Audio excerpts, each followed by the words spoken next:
guys. I'm really interested to, learn more about him and, how he got to where he was. And I hope you guys are too. So Chris, thank you for joining us today. I really appreciate it. Thank you guys for having me on. I've been looking forward to this for a little bit. Yeah, so just kind of tell us about your upbringing a little bit. Did your parents kind of pressure you into sports, or was it kind of more natural to you, like you enjoyed playing, sports with like neighborhood kids, or what was it like? So originally I'm from San Diego, and to answer your question, I would say definitely not. It was just always something that I loved to do. Sure, my parents loved sports and everything like that too, but it was always very natural to myself and my brother. And having a younger brother playing in the same divisions as you and being a year below you, like you always kind of just get on the same team. It's always lots of fun to compete and do all that kind of stuff. But we always focused on baseball and football. My brother was better at soccer too. But like as far as sports would go, I mean, you're just like younger guys, especially just love sports. And it was the same thing with my brother and I. Yeah, and I know, we all felt the same way. But I know, you loved baseball growing up. You played it for a while. So when it came to, kind of going on to college, what made you decide football over baseball? Was it tough to pick football because, like, your brother and you played baseball together for a while, or, how did you kind of decide there? To a certain degree, the decision was made for me.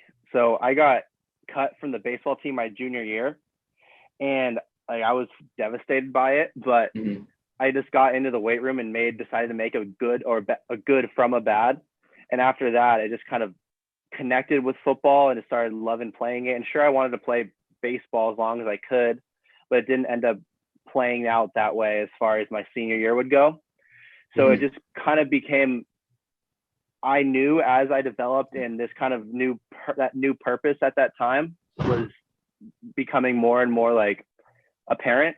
I knew that was going to be my path, and I knew I didn't want to be done with organized sports. Like I just couldn't be. So I decided, it's best that I obviously continue down this path for that reason. But there's a litany of other shit that came about because of not my plan, God's plan for me. Sweet, yeah, man. So like you said, you didn't want to be done with organized sports. Did you pick USC because like you knew you wanted to play there, or did you pick there because you wanted to go there, and then while you're there, like, hey, I'm gonna play something here, like? Well, I should say that I have been a USC nut since the time I was like 6 months old. Like my dad, there's pictures of him reading me the newspaper, the sports page, and there's like USC on the cover of it. So it's always been one of those things where I dressed up for Matt Leinart for Halloween. My brother would dress up as Reggie Bush. Yeah, so it goes pretty deep. But yeah, I mean it's definitely a deep tradition. My dad definitely went to USC, but it wasn't one of those things where it was like travel ball kids going to all these tournaments and all this kind of stuff. We were very naturally gifted, I guess. So, and it wasn't like, okay, you guys are getting forced, you guys are going to this showcase or whatever when you're 11. So it was kind of just an organic development, but all the same time having such a passion for USC athletics in the school itself. So it was more like a lifelong kind of dream, more so than like, okay, I'm going to USC and I'm going to play sports there. It was like, all right, I know I can't go anywhere else other than USC just for my own, like, just because I couldn't commit anywhere else. So my heart couldn't let me do it. So SC is not a bad place to call home too. So it ended up working out really well. Yeah, definitely.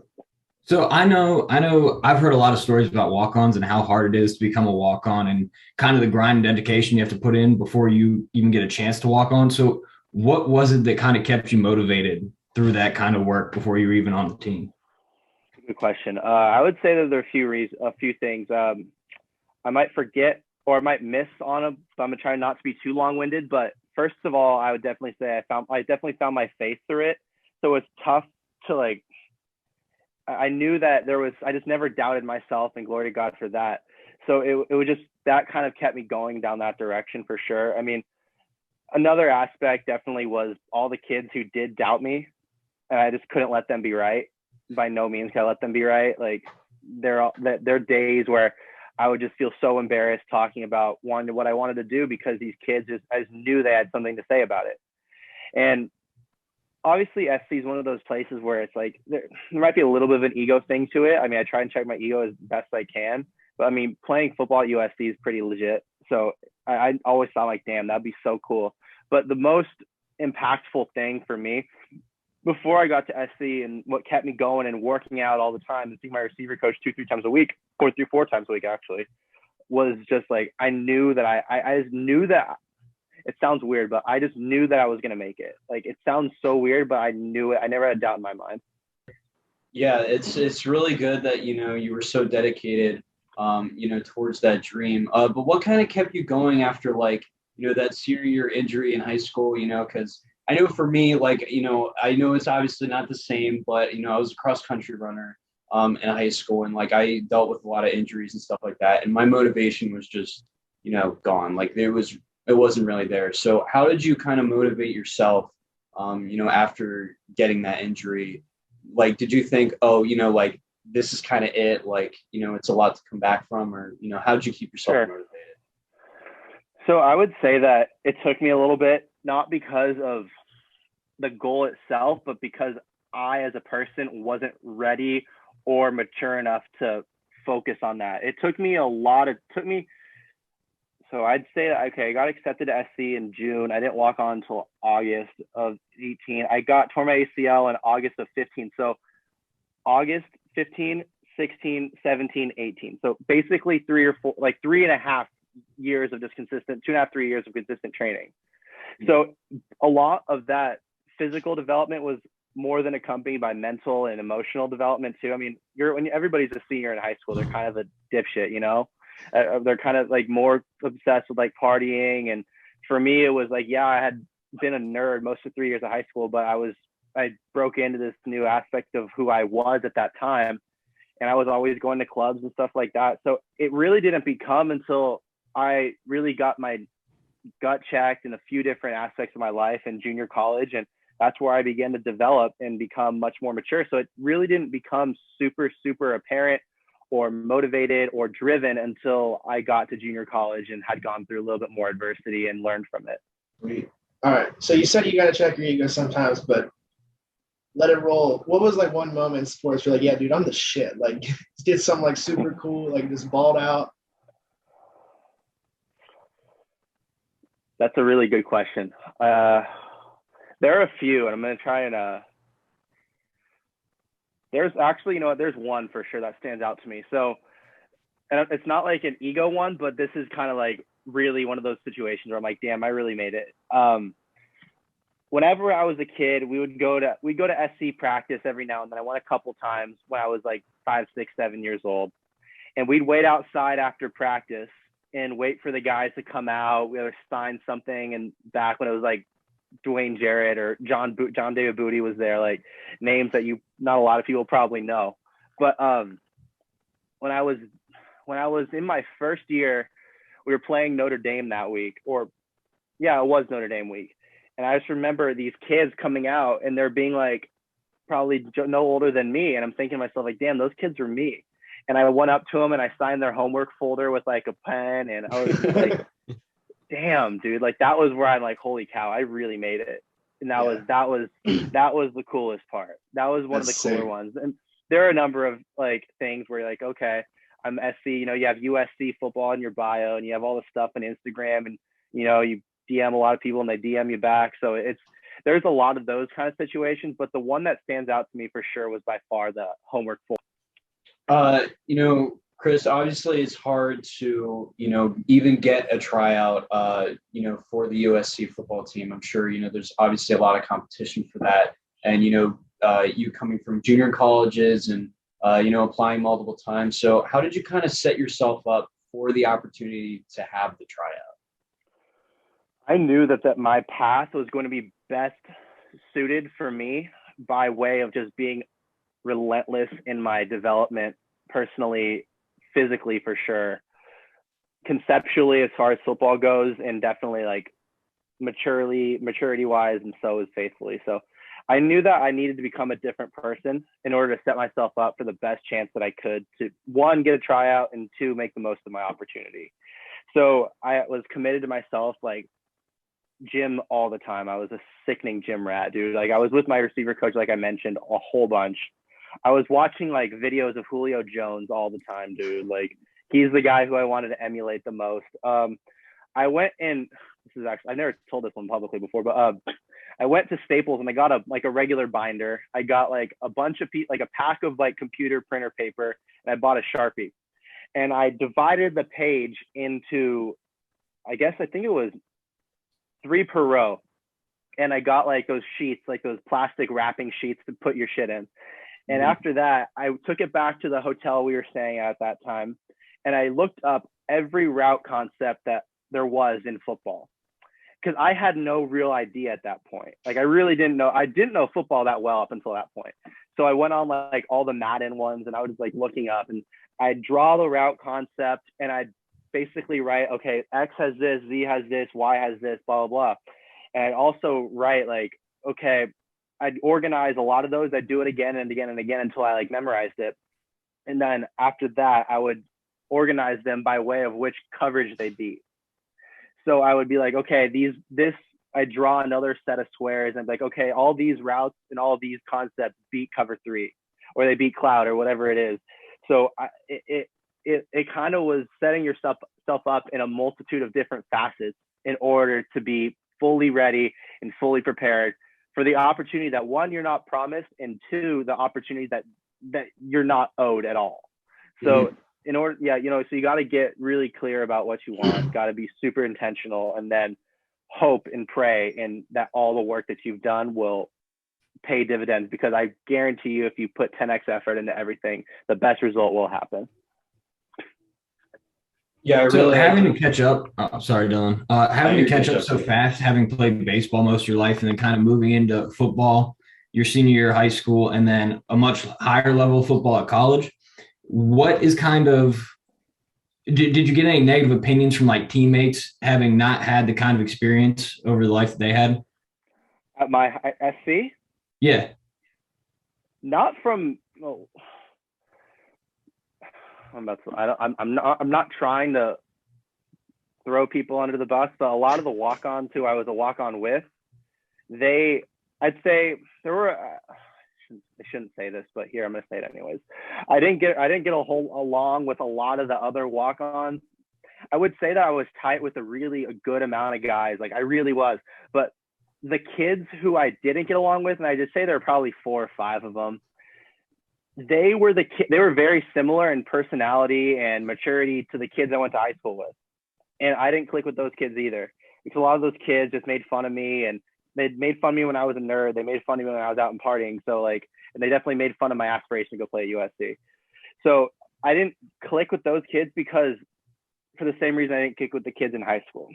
So I got some shit from those kids just because naturally that's just how insecure people are. But as far as everybody else who knew my story, they thought it was such a amazing kind of tale of development and tenacity and all that kind of shit that everyone was more commendatory rather than like trying to shit on it. I mean, you get some stuff from the other guys, but other than that, like more people were like, damn, that's fucking awesome, dude, as opposed to like, dude, what are you doing? Absolutely. So it was more the kids who were the kids who are, I guess, like me in a sense, similar to like walk-ons or whatever. So you were, you said like your freshman year or whatever, well, not freshman year, but your first year you were redshirted as a tight end and then you were back to wide receiver. Were you like extra beefy that year or what changed? So I always, like I said, I always played receiver. I really liked playing receiver more. But what happened was they needed a tight end for me to play. They needed tight ends. I was like, all right. They just said, Chris, you're playing tight end when they brought me on. And it's funny because both my receiver coaches who I'd worked with are like, Chris, you're going to play tight end. You're not playing receiver. I'm like, all right, I'll believe it when I see it. Next thing you know, I'm looking at my locker on my first day of practice. It said Chris Caulk, number 41, tight end. I'm like, shit. But at the same time, I'm like, holy cow, that's a USC locker with my name on it. Anyway, so so what happened was after my first season, dude, I was like 210, and then by the end of the season, you're like 205 or something like that. because you just can't help but lose weight during the season. It's just the way it is. Anyway, so I'm playing tight end. I'm blocking guys who are in the NFL now and about 140 pounds heavier than I was. And it didn't really, I gave the best I could. I gave good looks, but I will say this, like, it's a tall order for just about anybody who's that physical dissonance, you know? But what happened was we were short receivers that year in spring ball. And I had just found out I just got a shot in my knee or something for some other shit. This is before my second surgery, well before it. But what happened was they were short, and the receiver coach was actually a tight end coach from the year before. So they moved KC, who's the now receiver coach, from tight end. And then he came up to me one day when we were both in the cold tub, and it was after morning walkthroughs on some random like Tuesday or Wednesday.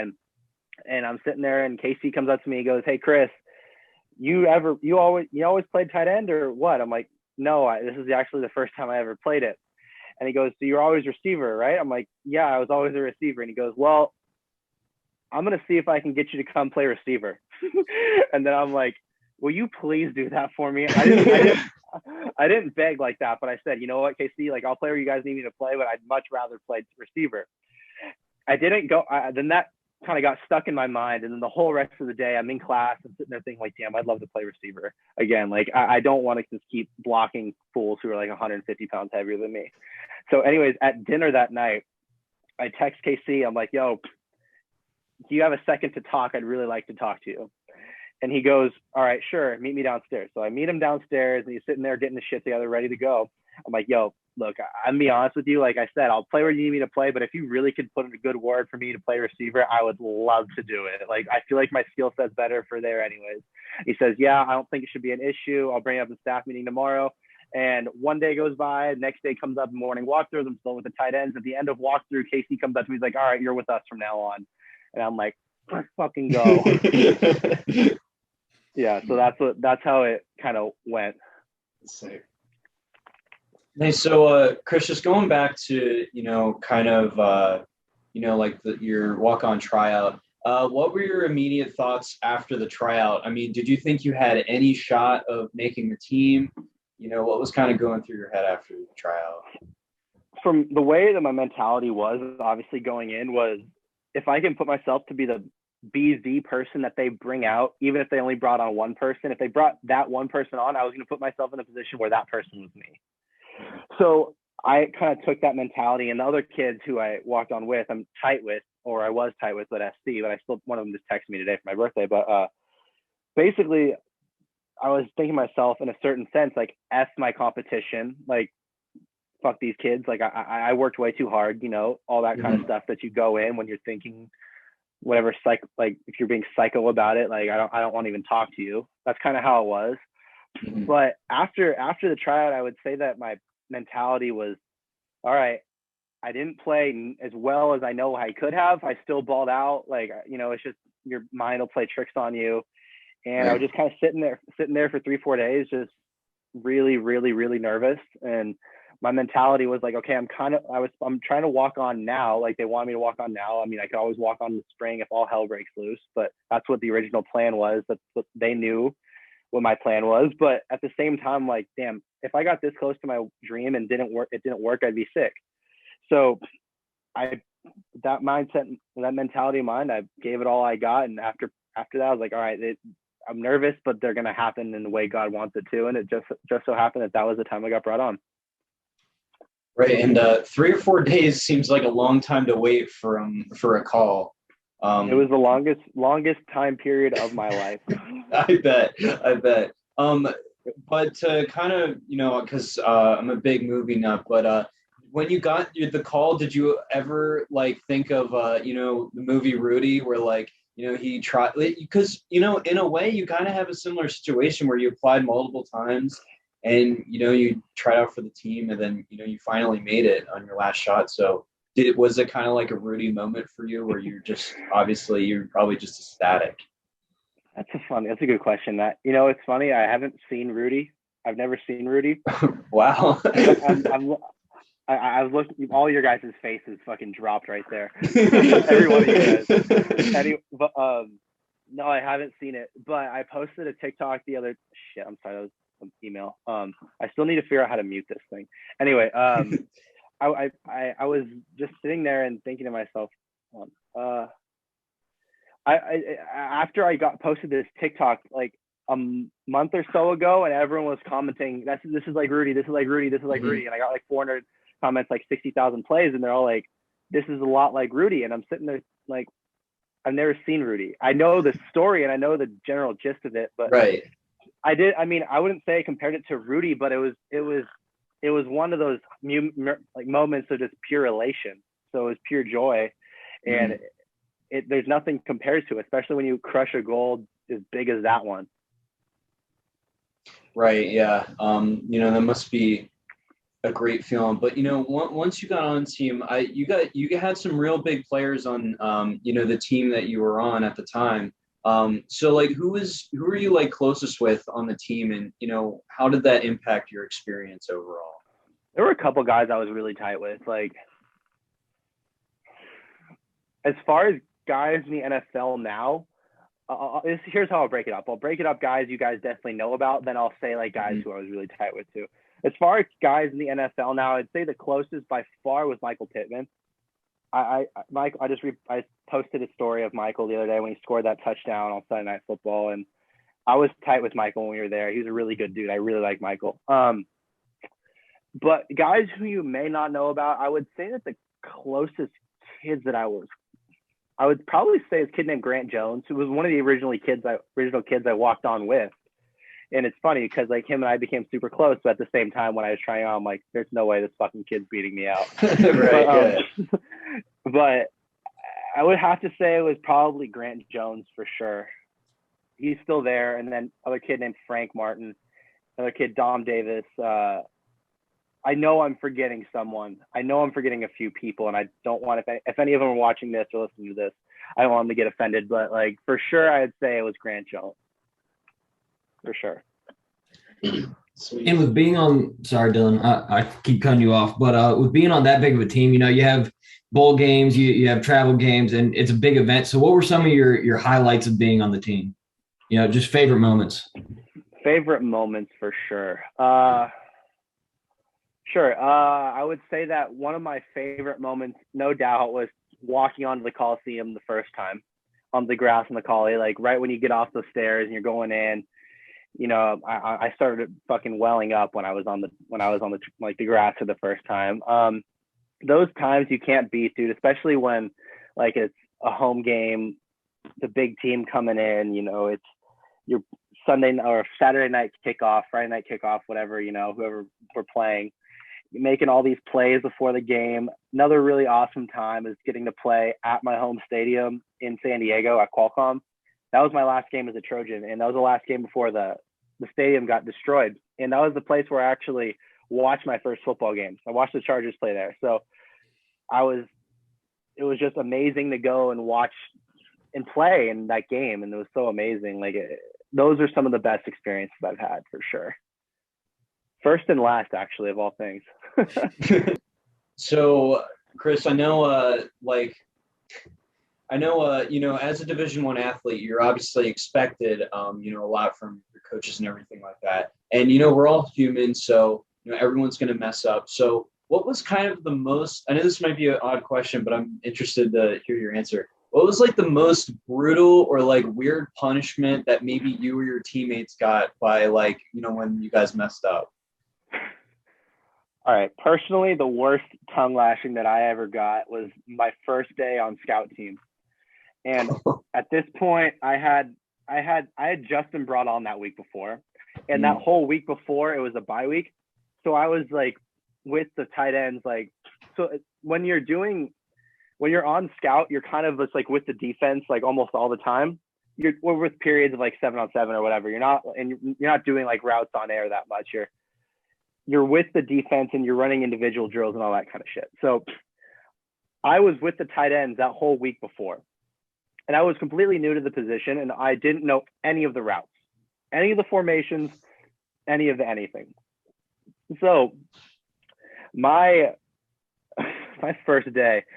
I was in like we were just doing formation recognition. They're like, all right, Dodgers, or Tigers, whatever it was. And then I'm sitting there like, where the fuck do I go? And so the guy who was the linebacker coach at the time, fucking psycho, he's not at SC anymore, but he said some of the fucking funniest shit, but it was the most off-colored stuff I've ever heard. Mm-hmm. Anyway, he just ripped me apart, absolutely ripped me apart. And it was the most embarrassing thing I have ever experienced. It was this, do you know what the f- you're doing? Do you know this? You know that? I'm like, dude, I have no fucking idea what I'm doing. I'm looking back at the scout team guys. I'm like, you got to tell me where I'm supposed to line up. Yeah. And it was the guy was just ripping me a new one for that entire practice. And it was rough. And it was really rough. But the scout team guys came up to me, and those coordinators like, dude, I know, like, that is completely my fault that I didn't tell you anywhere to go. It's a terrible feeling, blah, blah, blah. Mm-hmm. One of the weirder punishments I've ever seen, though, was one kid actually. He missed the fall showcase. And for instance, like, that's something you really don't miss. Like, no, for starters, you don't miss anything. You don't miss weights. You don't miss practice. You don't miss anything. Right. Even they class check you too. So like, if you miss class, you're paying for it. Basically, this kid misses the fall showcase, which is a huge, huge deal. And they made him roll from the far end of the football field all the way, like, this is probably about 200 yards. They made him roll every day from the far end to the other far end, back and forth for 2 weeks straight. Oh my God. That's brutal. After every practice, five times a week. Oh, jeez. Dude, I couldn't even imagine being so tired after practice and then having to roll like 200 yards for 2 straight. Oh, dude, it was hilarious. There's like, I'm sitting there laughing, like, dude, you don't miss shit. Yeah. Like, did the team have to stay and watch him, or was that he just did it? Oh, he just did it. Like, I mean, I always stayed after practice, and this one kid named Brad would always throw to me, or one of the managers would throw to me, because I just like catching passes. Like, that's the one thing that I really, really loved about football, is just catching passes. Like, when the ball is in the air, I'm like, there's a serious sense of dopamine coming through my head. So like, I'd always just love to catch more passes, but catching balls after practice, kids rolling up and down the fucking field. All right. My next question is, playing at such a high level, I talk about it a lot on the podcast, how important chemistry is for a team. So what was chemistry kind of like at USC? Were there cliques? Was the whole team close, or was it different, position groups? I would say that there are definitely groups of guys who are closer than other guys, but that's just the nature of any organization group. I mean, guys resonate better with other people. Like, that's why certain people have certain friends, or other groups tend to stay together. Like, there's some like guys who are walk-ons who are in, I'm sorry guys, who are in frats or whatever, and they do that kind of deal. There's guys who like live together, or they're tight. They've been together since high school.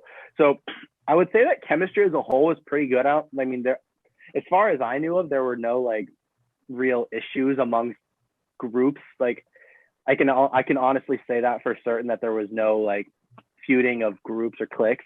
But as far as cliques go, I mean, there were people who were closer with other people than some people were. Sure. So that's just the nature of it. I mean, chemistry was overall pretty good though. And more for you.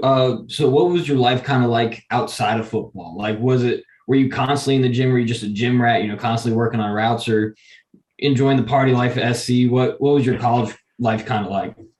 My college life very much happened before I went to college. So I was very much a partier, and that kind of part of my life really happened before. I've been coming up on 4 years of not drinking, but I was really like into clubs and all that scene when I was at JUCO and in my senior year of high school. So that came and went. I mean, obviously you go see people, but like, who I was at SC, like I was living USC football. Like, I would always wear my shit out to go to dinner. You always get people to look, it's that kind of stuff. I mean, maybe it was a lot of it was pride. Some of it was probably a little bit of insecurity. I was like, damn, I want everyone to know, probably because everyone was so doubtful of me when I was in high school and junior college. So it was going out to dinner with my friends a lot, going to Korean barbecue. I mean, I was never really into partying after that, but it was just kind of doing that kind of stuff, like hot tubbing after stuff, like going to work out in the gym at my apartment. Like it was just kind of low key, I didn't really go out or do any of that stuff. Gotcha.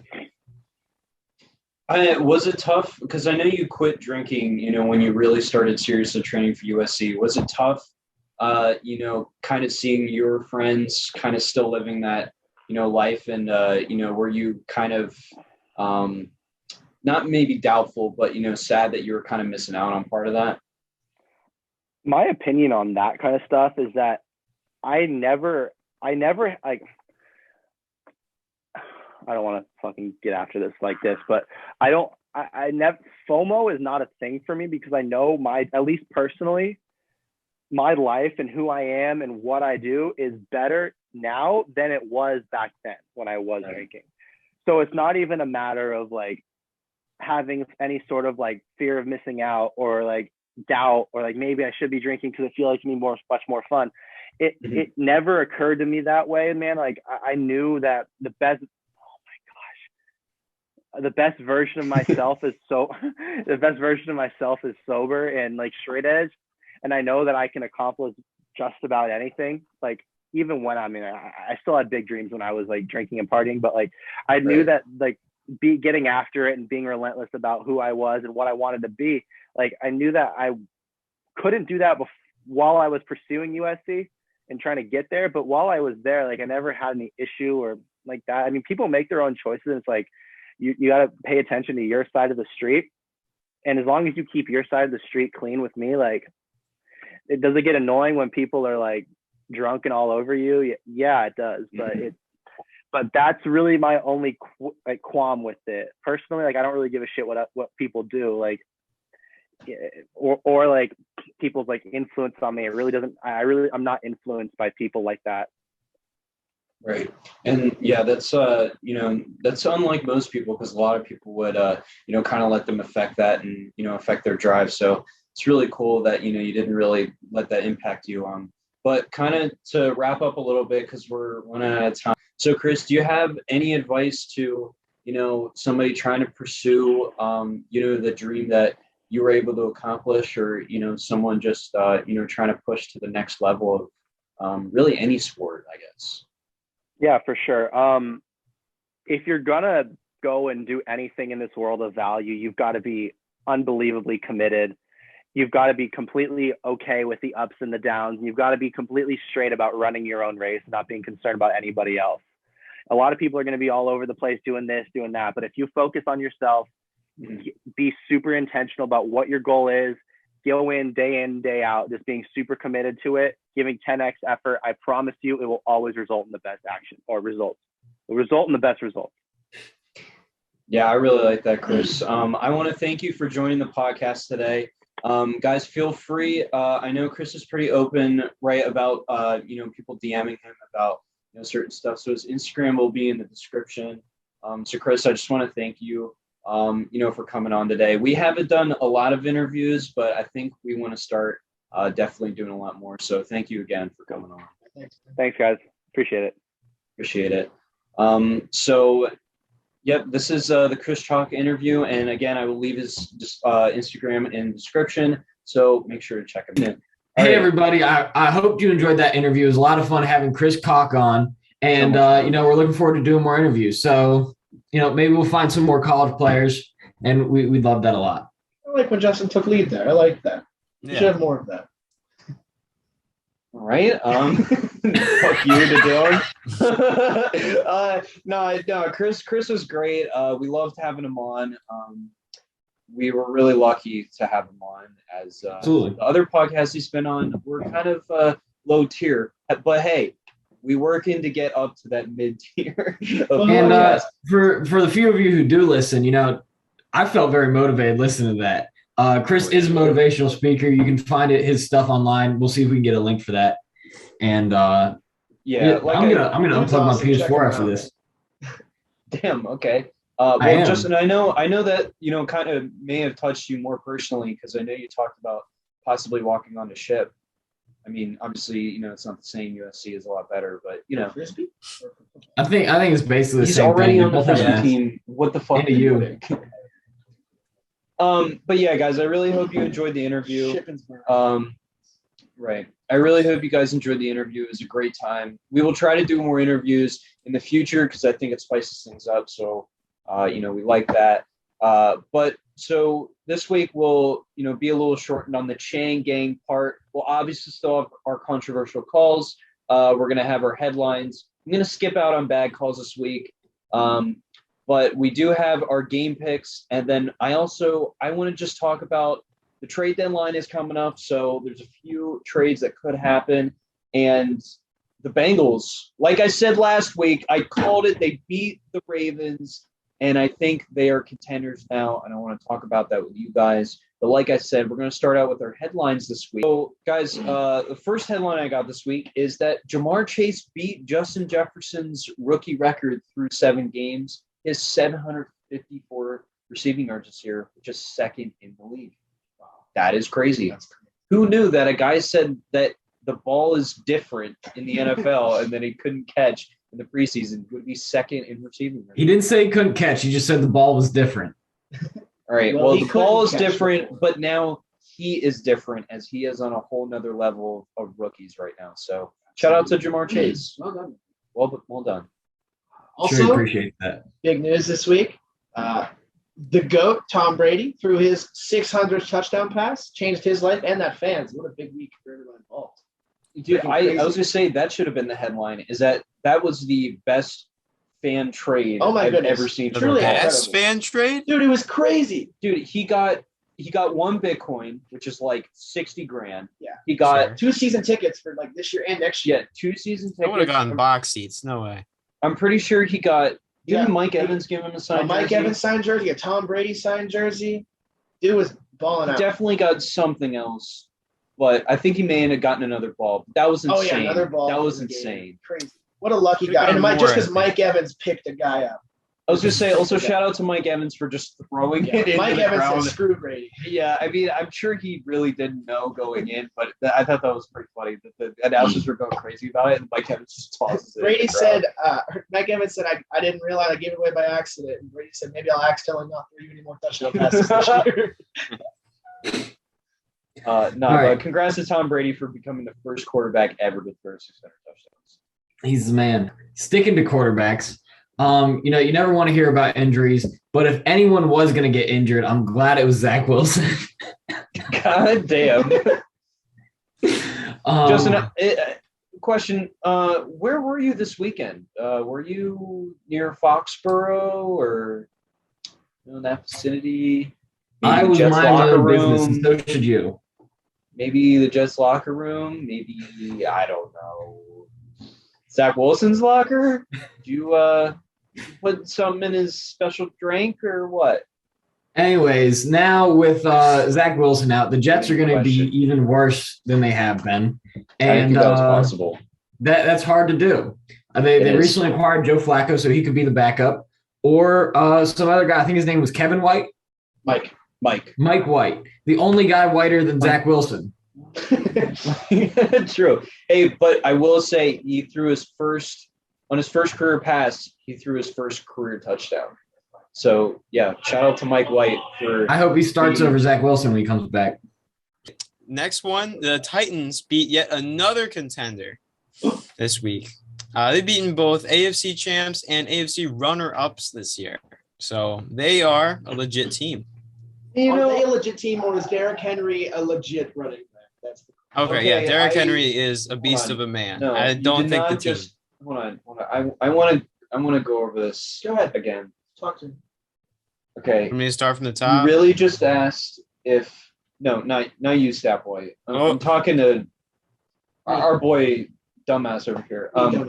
You really just asked if Derrick Henry was a legit running back? I'm not saying that he wasn't legit before. I'm just saying, are they a legit team? He was doing it in contrast to the team. Yes. Yes. I'm saying, is he the only legit thing there? This is not the NBA.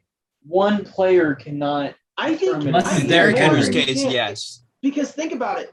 Even if, they either let Derrick Henry rush for 200 plus yards, and it's hard to lose a game when a running back has 200 yards, or they put everything they have in stopping Derrick Henry, and now you can just pass it to anyone. He's definitely a game changer, but I wouldn't say he's like I don't know. Look, maybe this what the Titans have, everybody, is 2 good receivers, a above average quarterback, and the best running back in the league, surrounded by mid-tier players. Yes. That's what the Titans are. Okay. And that's why they ball out some weeks and then get shit on some other weeks. Well, what I wanted to flex is that in the beginning of the year, I said that the Titans were going to win the Super Bowl. And after the first week, I thought it was fucked. But now they're starting to bring it back. So, they're a playoff team, but not a Super Bowl team. I'm sorry to burst your bubble. I don't know. I mean, them beating the Bills. They did beat the Bills. They're losing to the Jets. They did lose to the Without their 2 top receivers. Shouldn't matter. Everyone has an off week. Everyone has an off week. The backup receivers for the Titans are just as good as the receivers for the Jets. False. Yeah. Corey Davis. Corey Davis. I can beat that. Okay, on that note, Call him up. call Fuck Corey seconds. Davis. All right, Corey Davis, if you want to Corey 1v1 Ryan, Let's go. 1v1 me. he's Up on the ready. podcast. Yeah, come, Corey Davis. Hop on. Yeah, try to hop on, and you can come to Grove City, and you and Ryan can have a little. Run some routes. Yeah, See right. what's going on. Yeah. Yeah. You're going to make him come to Ryan? Yeah, he can come Yeah. to me. I don't have money. He does. Yeah, bro. Well, I actually, since you're the one challenging, I feel like you should go to him. Oh, I don't want to go to Jersey. Okay. So like I said, first topic I want to go over today. The Bengals just beat the Ravens and are now 5-2 and they're actually on top of the AFC North right now.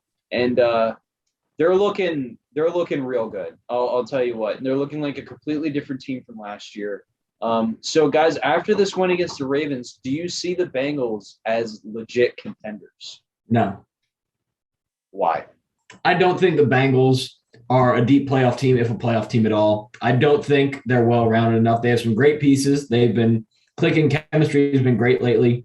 I'm still not convinced they're going to make the playoffs. I just don't think they're there yet. I agree. I think for one, they're in such a tough division.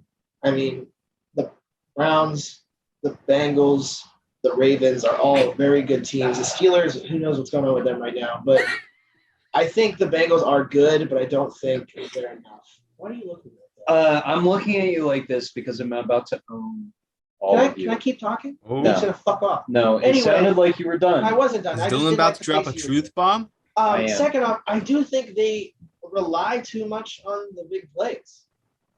I feel like all of their big touchdowns are like these huge plays, and I think that's just something you can't always rely on. Like, we see it now with defenses shutting down Tyreek Hill, and the Chiefs don't know what to do now. The Chiefs have always been a big play offense. Now they figure out how to shut down Tyreek Hill, and they suck. And I think that's something the Bengals are going to run into. But isn't that honestly? I feel like that's even more like obviously the Chiefs' offense is taking a hit, but I feel like that's just more their defense being. Their that defense bad. does suck. Now, I would say the Bengals' defense is better. They have that over them. Mhm. But I agree with Justin. I don't think they have all the pieces to be that great. I think they could make the playoffs, but I don't think they'll go far. I will say the Bengals are definitely going to make the playoffs. I disagree with both of you. I think their whole team is cooking right now. Their defense took a 180 from last year. They're so much better, and I think that's a huge reason. Excuse me. I think this is a huge reason why this team is succeeding right now. They're tied they're 5th overall in the league with 19 sacks, and Trey Hendrickson has been a huge pickup for them. He has 6.5 sacks on the year, 4th in the league. So these guys have good defensive weapons.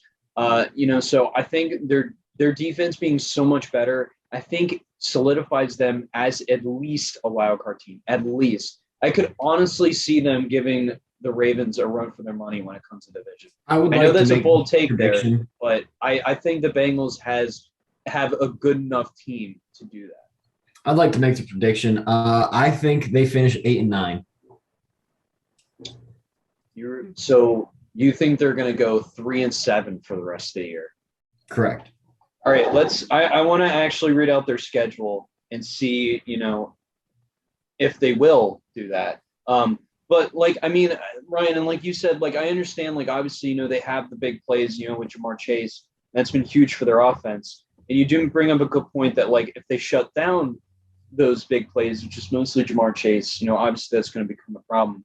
but it's not like they don't have other, weapons in their offense. I mean, Joe Mixon is second overall in rushing this year, which I couldn't have guessed. It would have took me 10 guesses to get Joe Mixon as second, in the league this year. But, he's been good. And I think obviously a huge part of that is Jamar Chase being able to catch the ball down deep.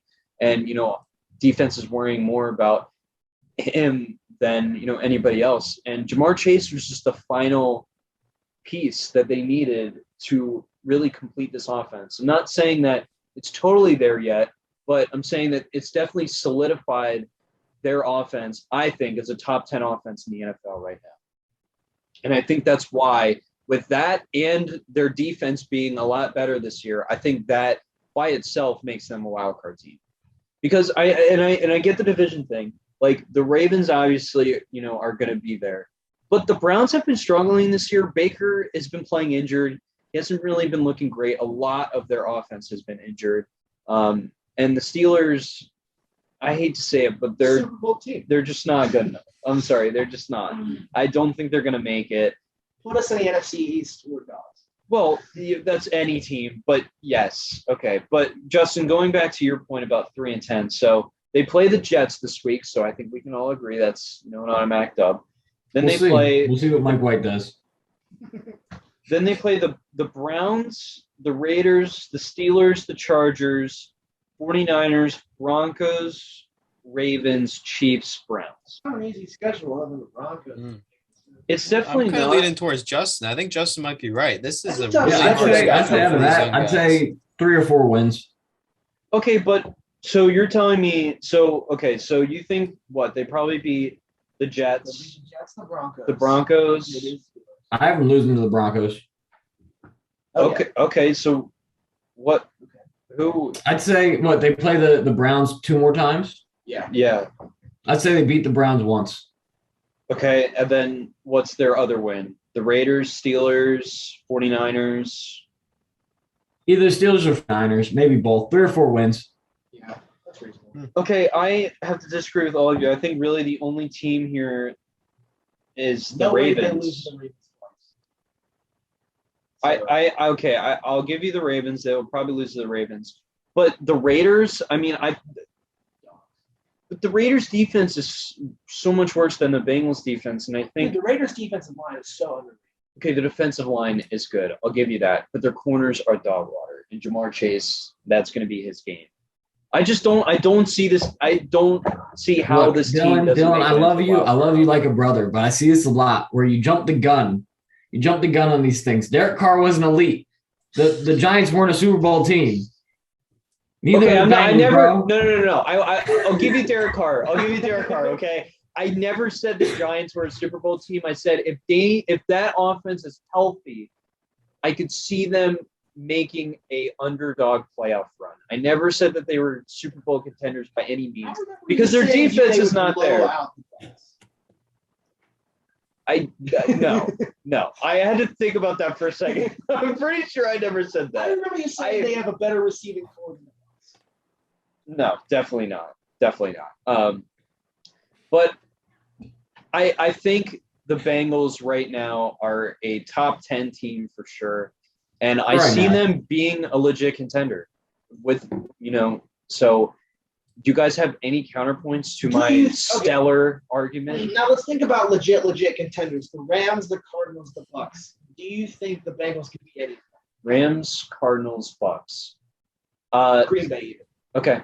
See, the fact that you listed all NFC teams tells me that they are a contender, obviously, in the AFC. I'm not saying they're winning the Super Bowl, but, okay, they're going to have a tough time against the Bills, but they probably won't beat them. The Titans, I could see them beating. I really Bills, could. Titans, Chiefs are not teams I think that they could beat consistently. I don't think they can beat the Ravens consistently. I don't think they're better than the Chargers. Obviously, no top team is going to beat other top teams consistently. That just isn't going to happen because I don't think they're a top team. That's my point. I think they're there. They're almost there. They're almost there. I disagree. Okay, I say you give it 2 more years, 2 to 3 more years of solid drafting and decent offseason signings. Keep your main core. They're a pretty young team. I think they have an average age of like 24 or 25. You keep that going, I think they could be in the playoff, like deep playoff picture in 2 or 3 years. Right now, I just don't see it. All right. Well, I mean, we'll see if the Bengals can make the playoffs, but I believe that they are already a guaranteed wild card team. And, with the additions to this team, it's made them so much better. So I like the Bengals for the rest of the year. Obviously, you guys don't, but we will see. Trade deadline coming up November 2nd. One of the big names, Deshaun Watson. Statboy, what teams are kind of in contention to get Deshaun Watson?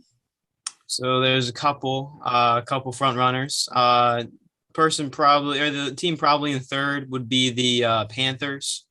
It's pretty close, but I'd say actually now the Eagles, because the Eagles are still they have no idea what they're doing, so they don't really want to commit to Jalen Hurts or Deshaun Watson. I think they're in third. And then the Panthers, they have just a better core around them. Sam Darnold can't really produce without Christian McCaffrey. So they may be just above them. But then the one team that actually does have a chance is the Dolphins. Why? Because that's the one team that he wants to actually sign with. He wants to waive his no trade clause to go to them. They'd give up Tua, though. Is that valid? Well, I think they would definitely give up to it. It's the fact whether the Texans would take Tua or not. Obviously, they're going to have to give up other first-round picks to get him. But I don't know. I mean, because rumors said that the deal's already done. It's just legal implications by the Dolphins. Because I know the league has been considering putting Deshaun Watson on the commissioner's exempt list, which I didn't even know was a thing before I started researching about this. But basically, it just means that a player on the list can't practice or attend games, but is still allowed to work out at the facility and, receive treatment and everything like that. So, I mean, what are your guys' thoughts? Do you think a deal is going to get done here, or do you think, legal implications are going to stop it? I think it's going to. Shut up, Ryan. Okay. Look, if teams are smart, I say absolutely not. No deal should go through. But with that being said, some teams are not smart. And the one team I think is willing to take risks like this, you've seen it. You've seen some odd signings from them in the past. I'm going to go with the Eagles. I think you could see them in Philly. Mike Vick 2.0. Let's go. And on top of that, some teams I think he would fit well on, who could use him outside of, the allegations. I'd say Washington for sure. I would love to see him in Washington if he wasn't potentially a rapist. And I'd love to see him in Miami because I'm not a big believer in Tua. And one that no one talks about because I don't think it would ever happen is him on the Giants. Trade Daniel Jones and some other pieces over at Houston, dude. I would love to see him on the Giants. I think that becomes a totally different team. Yeah, especially since the Texans would definitely lose that trade. But going back to the football team, you're right. It's probably not likely because I feel like they already got too much shit going on. They don't want to add Deshaun Watson to their yeah. But what they don't have is a quarterback, so they may risk it. That's true, but you're forgetting that Fitzmagic is on that team, so he will be coming back. Let's go. But yeah, I mean, I feel like the Dolphins basically have him at this point. I mean, we've heard that it's basically beat the Dolphins off at this point. So I think he's going to be a great fit on the team, especially since, that's the only team that he's willing to waive the no trade clause for. So it's really the perfect fit for him. He has Will Fuller, like he had in Houston, and he has weapons. Like the running game isn't great, but then, the running game's never been great when he was on the Texans. So he doesn't really need that. He probably needs an average defense, and he has the wide receiver weapons and Gesicki. I think Gesicki is such an underrated option on that offense. I love Gesicki. I think a deal is going to happen by the trade deadline. I think. Now, do you think it's going to be a straight up trade? Fuck off. Anyway, so I think he would look great on the Dolphins because they've got the weapons. They've got a defense that can put themselves together. Mhm. And I think Tua's just pretty dog water. The fact that he got hurt and they didn't change much as a team is pretty telling that he's nothing. They didn't change enough for a starting quarterback. Hold on. As a starting quarterback. But yeah, I mean, Tua is definitely one of the lower starting quarterbacks on the team, but I would say it was a pretty significant drop off. Yeah. Also, with legally things though, like first off, I don't know if you've ever met anyone from Miami, but they have no morals. Like nothing matters to them. So it's not Florida man. Yeah, exactly. Florida man with the worst. Right. And also, like at this point, it's been quite some time, and nothing legally has actually happened. Well, Like realistically, he has yet to face any legal. If you did your research, any real legal. That's just how the legal process works. yeah, he's they There were were 22 of them. okay. Man's still in the league, bro. Why can't we do it for Deshaun? Did he have 22 Yeah, allegations? But he he's met with the FBI and like everything like that. But the NFL doesn't want to interfere in like criminal investigations. Like that's why they haven't really banned Deshaun Watson or anything like that. But Justin, what were you going to say? Justin, talk to me. What I was going to say is I was just going to ask Dylan and Ryan, I guess, Stat Boy too, whoever would like to chime in. Do you think it is going to be a straight up trade? Do you think the Dolphins have enough pieces to get it done with the Texans, or there's been rumors of 3-4 team trades to get that many pieces? What do you guys think? I think they're going to be able to do it straight up. It's going to be an issue though because they don't have their first round pick this year because obviously that that's the Eagles. I'm truly not sure if they have any other. But at this point, I feel like the Dolphins, this is the only thing I think that's going to save Brian Flores' job. So I bet he's really pushing for this trade to go through, even though he says like, oh, Tua is our quarterback, like nothing's going to change. Like if you have the option of Deshaun Watson and you're going to lose your job, you're going to do everything that you can to make that happen. So I think they're going to have to give up multiple first round picks. It's going to be a lot. But I think they would be able to get it done. Not saying that a 3-team trade wouldn't happen, but I think the Dolphins have enough capital to trade, with the Texans straight up. Brian, do you agree on that, or do you think? I think so. I think they may have to give up a bigger name than they would realize to make up for that lack of first-round pick this year. But I do think they'll be able to bring it out of it. Brian Flores. Ooh, a coach trade. Okay, so that was kind of our thoughts on Deshaun Watson. We'll see where he goes. Probably to the Dolphins, if anywhere. But we will see. But next up, we got our controversial calls, and we got two pretty bad ones this week. I'll be honest. So the first one we got up is it's going to be in the Cardinals-Texans game, suggested by boy Ryan over here. It was a roughing the passer call on I believe it was Malik Collins, and we're just gonna watch and see if it was a rightful call. Okay, here we go. So it goes in. I think that seems pretty valid for roughing the passer. No, wait. The only reason he caught his head was because Kyler Murray's 5'8" and ducked. I mean, that's true. It was a sack. It still went for the head. No, he still has the ball. He's still he still hits him in the man. head. What is this? He still hits him in the head. That's because Murray ducked. Two refs agreed. I know. But that's on Murray. That's not on the defender. But I'm saying that's the expectation of roughing the passer now. Is that the defender has to? How do you rough a passer who still has a ball? He's a ball carrier. He hasn't let go of the ball yet. Yeah, ball carrier to get out of the pocket. Maybe then it's not roughing the passer. Maybe it's like something like unnecessary roughness or helmet to helmet or something like that. It's got to be something.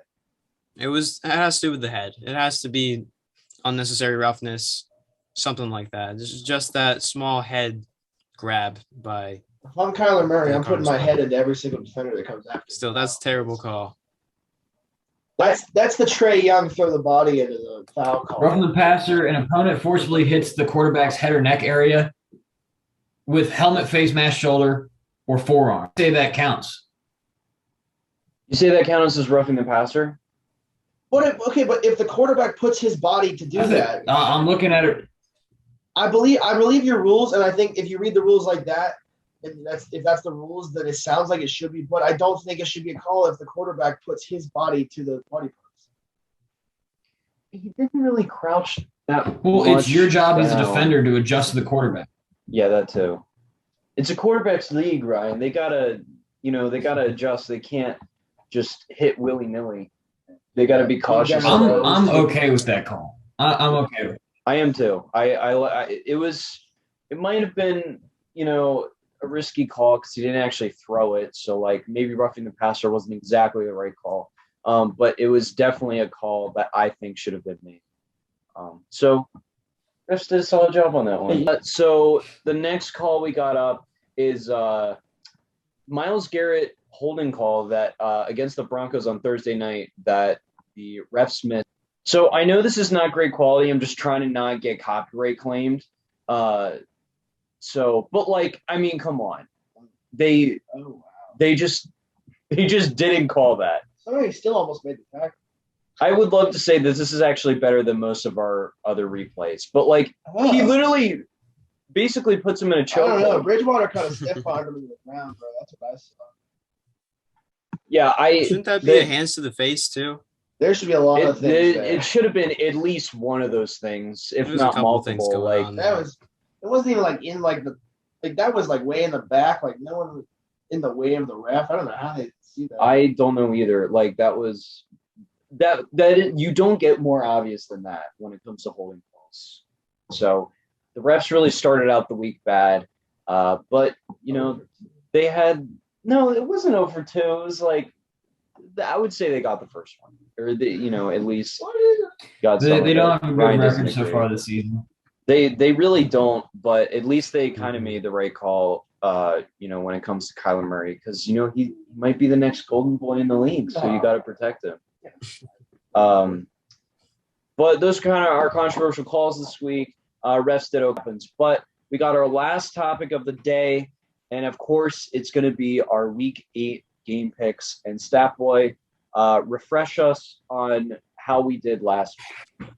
So there was a tie for last place with the number one person got a record of 11-1, and tied for second 9-3.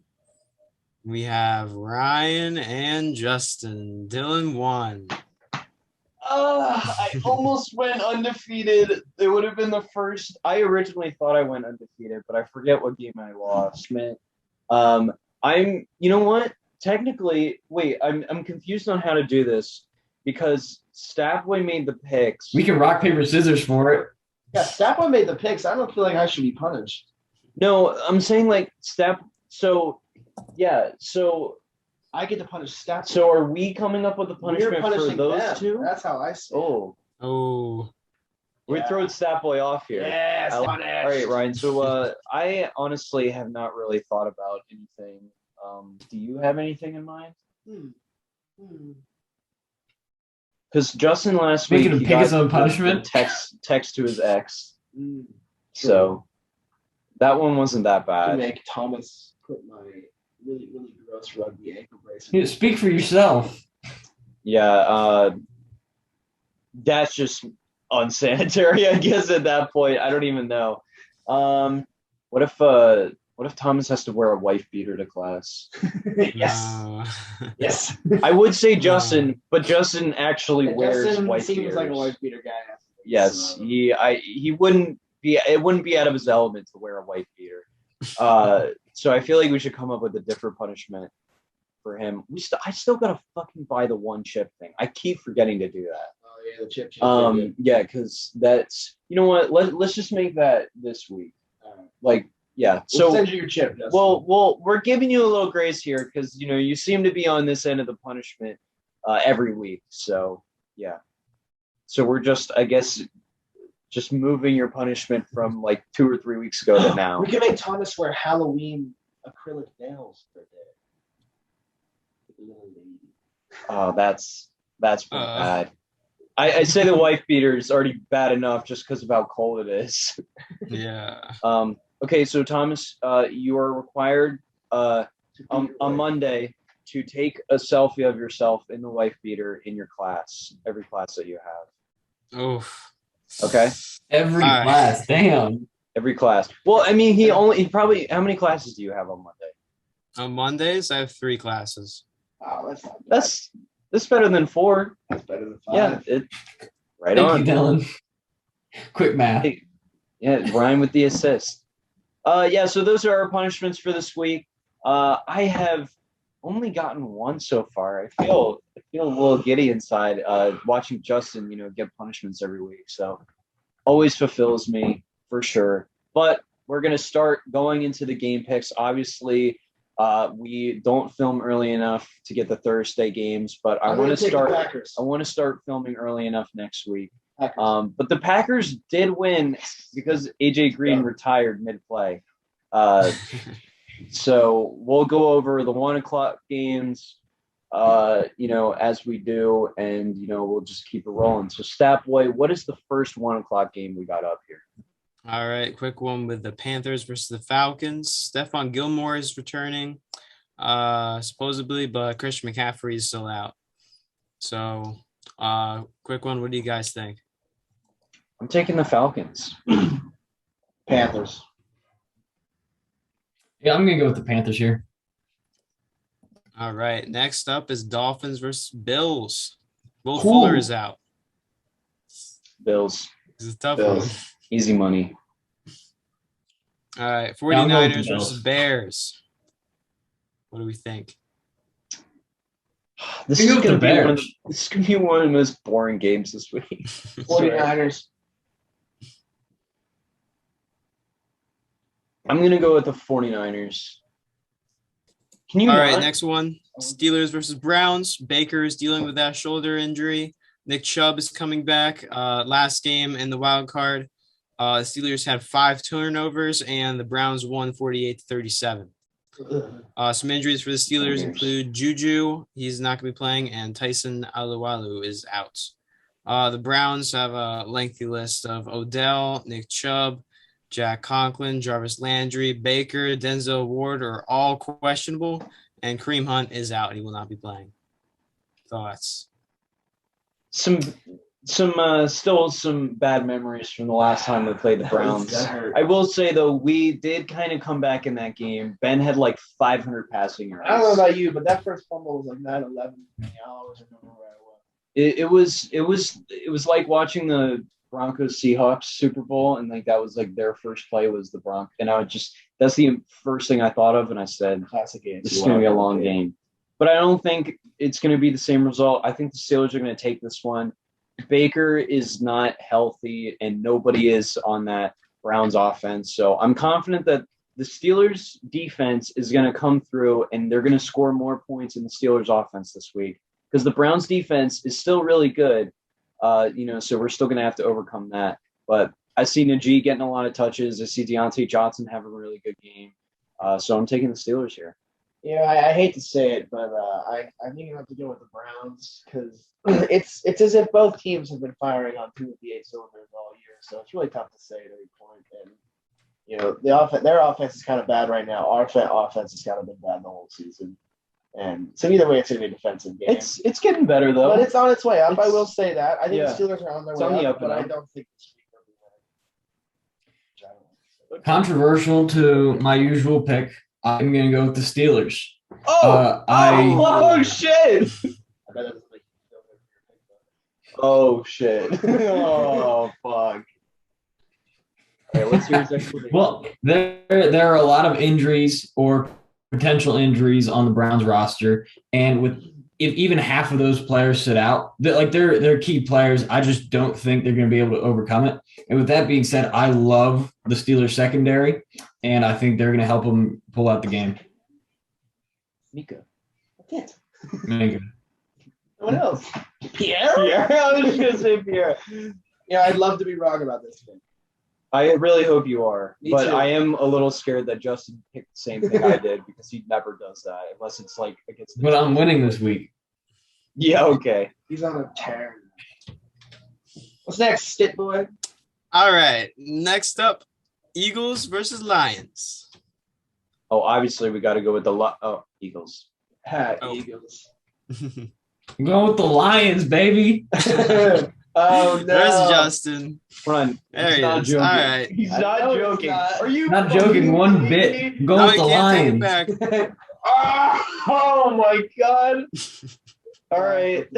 All right. Okay. Rams Texans. If the Lions are going to be any team, it's going to be the Eagles. I'm gonna go with the Rams. Yeah, give me the Rams. Rams. Texans. All right. Titans versus Colts. Give me the Henrys. Give me the Titans. Derrick Henry. The Henrys? Yeah. Who's the other Henry? All of them. They're all just Henry. They're all- Henrys. God damn it. I think we're going to go with the Colts. The Colts. What is he doing? He's gonna win this week. All right. This makes it even funnier now that we don't explain these games because it's just him just Yep. with this weird Yep, ball with no yep. explanation. Here's a good one. Bengals Jets. Give me the Bengals. Bengals, Little baby. segment on this. Now that Zach Wilson is out, no, I'm going with the Bengals. Everybody says Bengals. Mike White. All right. Another good game. Pats Chargers. Important notes. Pats are 0-4 against teams with more than one win. Chargers give up most rushing yards in the league, 162 yards per game. The key for the Patriots is not get down by much so that they can run the ball and score more.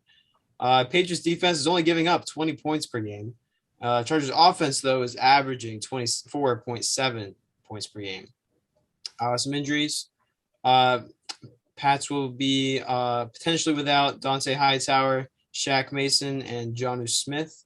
And the Chargers will be without Kenneth Murray. What do we This think? is honestly a tougher game than I think most people expect.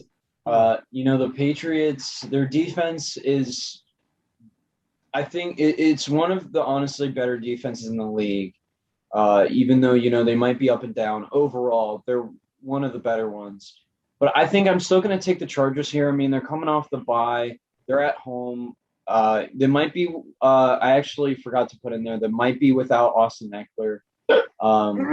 So that would be a little bit concerning, but I don't see J.C. Jackson being enough to stop Justin Herbert. Yeah.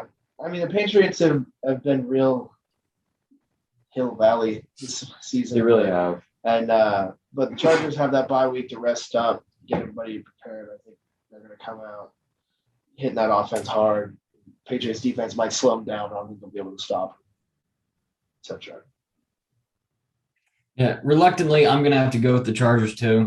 Patriots just have a lot of injuries, a lot of key injuries. I think they're missing Deontay Hightower. You didn't mention it, but Jonathan Jones is out for the season now, which, huge contributor on their secondary. And, they're missing their starting guard. So with all that, I'm going to have to go with the Chargers.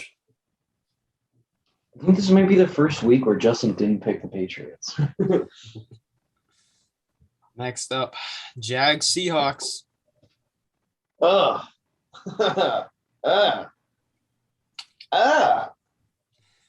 Give me the Jags. The Jags. Yeah, I'm going to go with the Jags too. I'm also going to go with the Jags. Whoa, I thought I was really shooting for it, but I guess not. Okay. No, dude, I never trust a team without their starting quarterback, and that doesn't change now. Fair point. Washington football team versus the Broncos. There's a lot of close Shit games. games. Shit Close games. because they're shitty. Close shit. Give me the games. Broncos. Broncos. I'm going to have to agree on the Broncos. I'm taking the football team because I know they're not going to take out Teddy Bridgewater, even though he's playing hurt. Next. All right. Cute boy. Bucks Saints. The Marshawn Lattimore, Mike Evans matchup we all look forward to. Too bad the Saints are kind of dog water, so the Bucks. Jameis Yep. Winston revenge game. That's true. I didn't even think about that.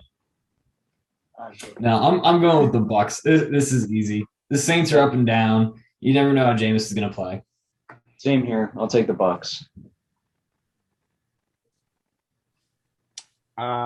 Sunday night, Cowboys, Vikings. Dalvin Cook is third in the league with 91 rushing yards a game, while the Cowboys defense is fifth in the league when it comes to defending against the rush. Cowboys were 4-7 last year without Dak, and they have an even worse backup this year, Cooper Rush. Cowboys defense and Vikings defenses are fifth and sixth in most passing yards allowed. Injuries to the Cowboys include DeMarcus Lawrence, who is out. Dak is questionable, and Patrick Peterson for the Vikings is questionable. What do we think, boys? I think I'm going to assume that Dak plays this game. I don't see, honestly, unless it's a very serious injury, I don't see how they don't play him, especially coming off the bye week. And so I'm going to assume that Dak plays, and this is going to be a very high-scoring game. As Stat Boy said, these defenses have not been good against the pass. And the Vikings might have to rely on it because the Cowboys have been surprisingly good defending the rush. So, look for Dalvin Cook to get a lot of catches out of the backfield. But I'm taking the Vikings here. I think they're going to upset the Cowboys, and I think, that offense is going to really shine through. And even if Dak plays, he's going to be playing somewhat injured. So I think that's definitely, going to have an impact on, their game plan and how their receivers do. My boy Trayvon Diggs is going to eat Kirk Cousins up. He is just absolutely going to just all day. Sounds like he's choking on Kirk I know Cousins. what he's doing. Yeah. Okay. And Cowboys offense, I'm assuming Dak is going to play. I think they're going to come out with that bye week looking good, looking healthy. I'll have to go with the Cowboys.